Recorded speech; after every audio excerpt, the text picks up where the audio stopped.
the local government. The River Basin Control Office. Yes, Mr. Chairman. Let me explain a little No, bit. the answer Yes. is, the question is answerable by yes or no. There is a different... Have you ever coordinated with this obscure office called River Basin Control Office? I will explain to you why I'm asking this. It has a very, very significant relation to the subject matter of today's inquiry. Yes, Mr. Chairman. This River Basin Control Office was created by Executive Order 510. Kung nabasa po ninyo ito, sa Section 2, Paragraph B nitong Executive Order na ito pala yung mandato nitong maliit na opisinang ito, which is attached to the DENR.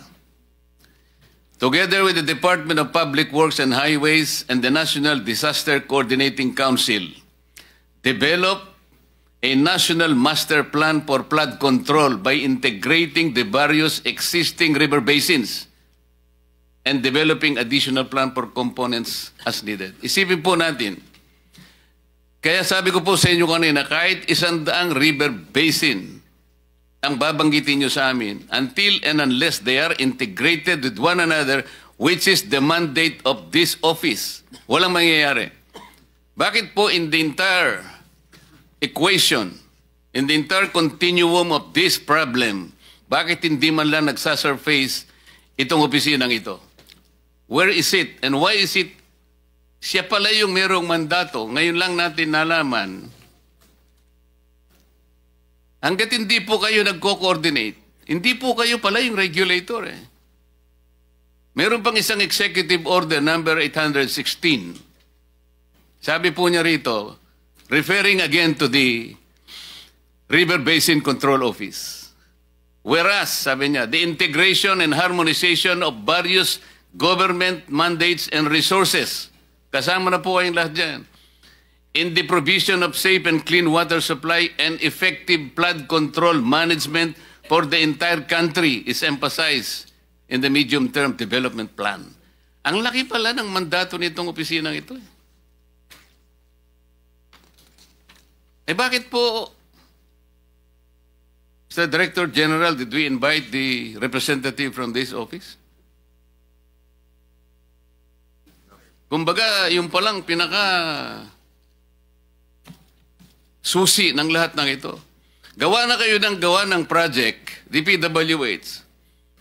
DBM, bigay ng pundo. Pero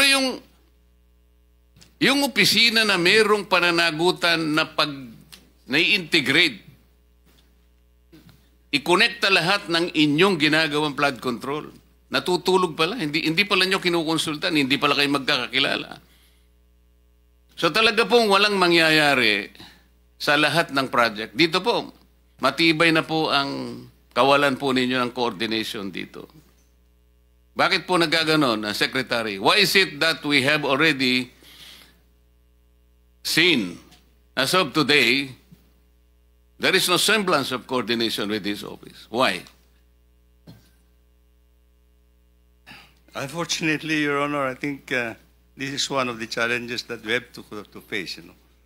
I'm not about to ask you about the challenges. We have. Yeah, the court be not really in the right one, Mr. I admit, Mr. Chairman, that we have not had any significant coordination at this point in time. There was no coordination at all. You started from the wrong foot.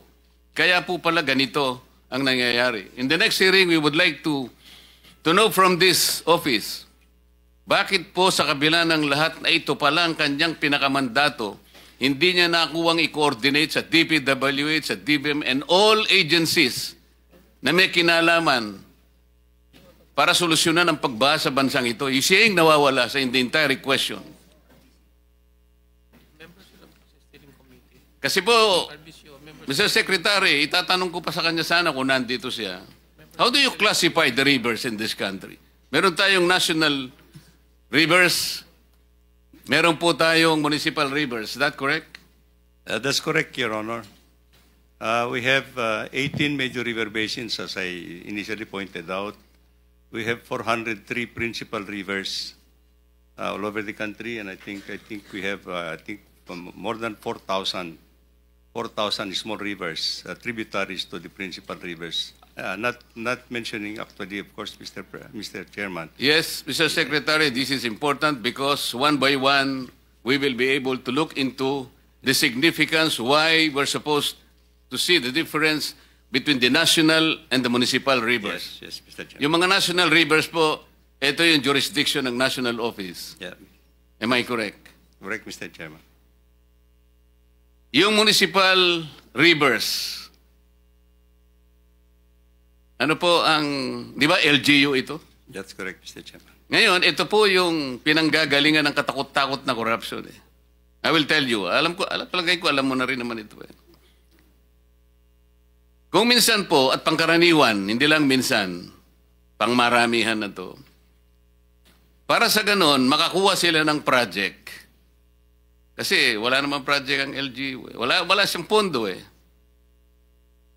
Ang gagamitin po nila na project, sasabihin niya, tributary to a national river.